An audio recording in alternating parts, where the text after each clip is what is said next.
Role of cytoplasm में ये 4 examples हैं कि clear cytoplasm important role play करता है in formation of epidermis, yellow cytoplasm important role play करता है in formation of muscles, grey vegetal cytoplasm ये वेजिटल पोल की तरफ होता है इसलिए इसका नाम वेजिटल साइटोप्लाज्म है। गट खुराक की नाली एलिमेंट्री कैनाल बनाने में रोल प्ले करता है, और ग्रे इक्वेटोरियल साइटोप्लाज्म ये इक्वेटर यानी सेल के सेंटर में मौजूद होता है। ये इंपॉर्टेंट रोल प्ले करता है नोटोकॉर्ड और न्यूरल ट्यूब बनाने में। तो इसको आप देख सकते हैं कि इनके अक्सर एमसीक्यू आते हैं कि clear cytoplasm plays important role in formation of, तो इसका आंसर होगा एपिडर्मस, येलो के लिए होगा मसल्स, वेजिटल ग्रे वेजिटल के लिए गट, और ग्रे इक्वेटोरियल के लिए नोटोकॉर्ड एंड न्यूरल ट्यूब होगा। ये एक छोटा सा और एक्सपेरिमेंट है इसके हवाले से कि role of nucleus in development के हवाले से। तो इसमें जो एग्ज़ाम्पल दी गई है वो एक ग्रीन एल्गा की एग्ज़ाम्पल दी गई है जो कि एक यूनिसेलुलर ग्रीन एल्गा है, एसिटाब्यूलेरिया जिसका जीनस है। 2 फॉर्म्स में ये एग्जिस्ट करता है, एसिटाब्यूलेरिया सिरेनुलेटा एंड एसिटाब्यूलेरिया मेडिटेरेनिया।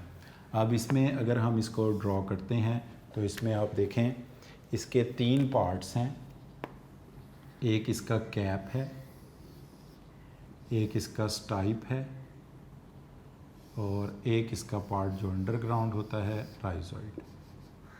तो स्टाइप, इस पार्ट को हम कहेंगे कैप, ये इसका स्टाइप, स्टॉक भी कह सकते हैं आप, इसको आप राइजोइड, और इसकी इस बेस में मौजूद है इसका न्यूक्लियस।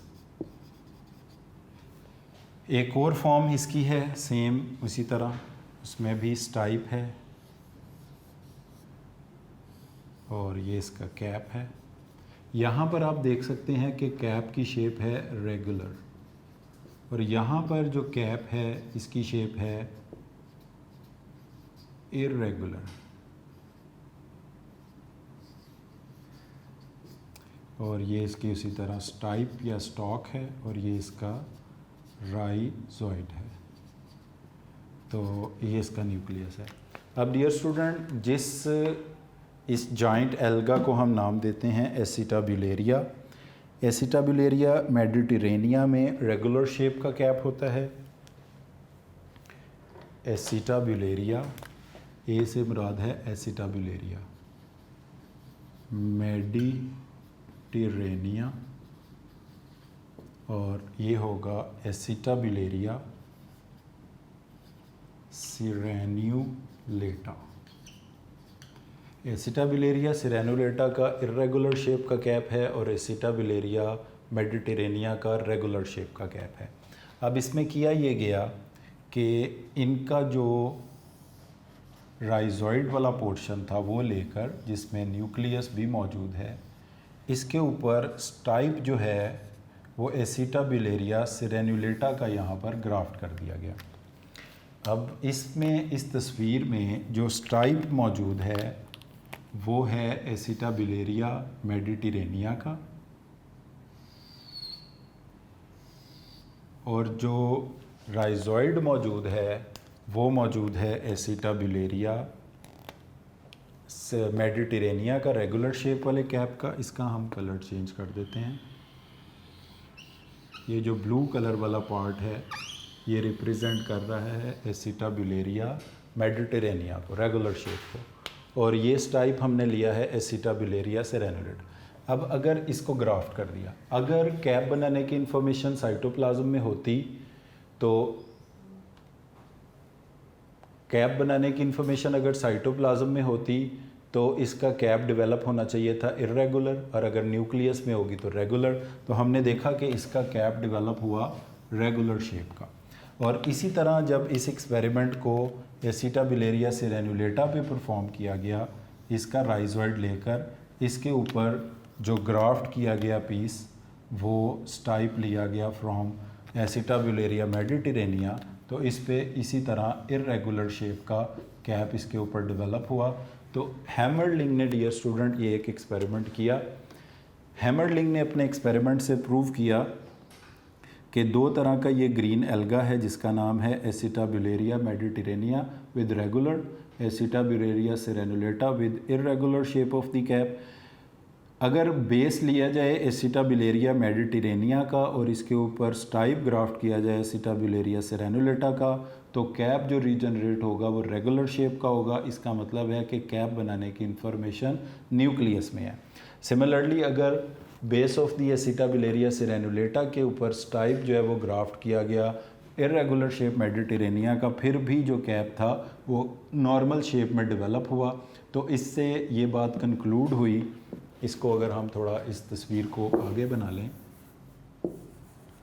ग्राफ्ट करने के बाद, अब इसका कंक्लूजन ये है कि इसमें जो कैप बेस है वो मेडिटेरेनिया का ब्लू कलर वाला है, स्टाइप जो है इसमें ये ब्लैक वाला है, बट इसके कैप की जो शेप है वो है जो न्यूक्लियस में इंफॉर्मेशन है। और इधर भी इसी तरह जो स्टाइप है वो रेगुलर शेप के कैप का है, मगर कैप की शेप इर्रेगुलर है और वो शेप है जो कि न्यूक्लियस के पास इंफॉर्मेशन है। तो इससे प्रूव होता है कि डेवलपमेंट के लिए न्यूक्लियस भी इम्पॉर्टेंट है। इनफैक्ट जो हेरिडिटी इन्फॉर्मेशन है जो वालदैन से बच्चों में पास होती है वो न्यूक्लियस में ही मौजूद होती है। मगर यहाँ पर एक चीज़ आपको अपनी बुक में थोड़ी सी इसके बारे से में करेक्ट भी करनी है। इस टॉपिक की 4th 5th लाइन की पहला जो वर्ड है ये आपको थोड़ा सा चेंज करना पड़ेगा। तो इसमें ये लिखा हुआ है कि it is found that however available in the same one of the such example is the multicellular alga acetabularia। तो ये मल्टीसेलुलर नहीं है, ये यूनिसेलुलर है, but it is a joint. ये एक बड़ा सेल होता है और वह है ये यूनिसेलुलर। इसकी बेस में एक न्यूक्लियस मौजूद है, बाकी ये सारी साइटोप्लाज्मिक एक्सटेंशन है। तो dear student, concept of differentiation के ऊपर जो 2 लाइनें हैं वो हम इसका कंक्लूजन के तौर पे पढ़ेंगे।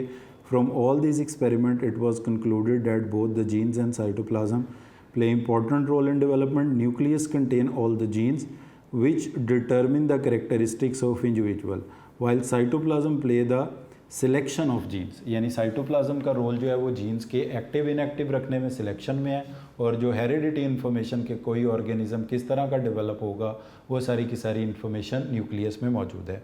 तो आज के टॉपिक में डियर स्टूडेंट हमने 3 चीज़ें डिस्कस की हैं। मैकेनिज़्म ऑफ डेवलपमेंट जिसका मेन पार्ट हमारा स्पेमेंस का डिलेड न्यूक्लिएशन एक्सपेरिमेंट था, फिर role of cytoplasm in development और role of nucleus in development का जो छोटा सा एक टॉपिक डिस्कस किया गया है, हैमरलिंक का एक्सपेरिमेंट ऑन एसिटाब्यूलेरिया।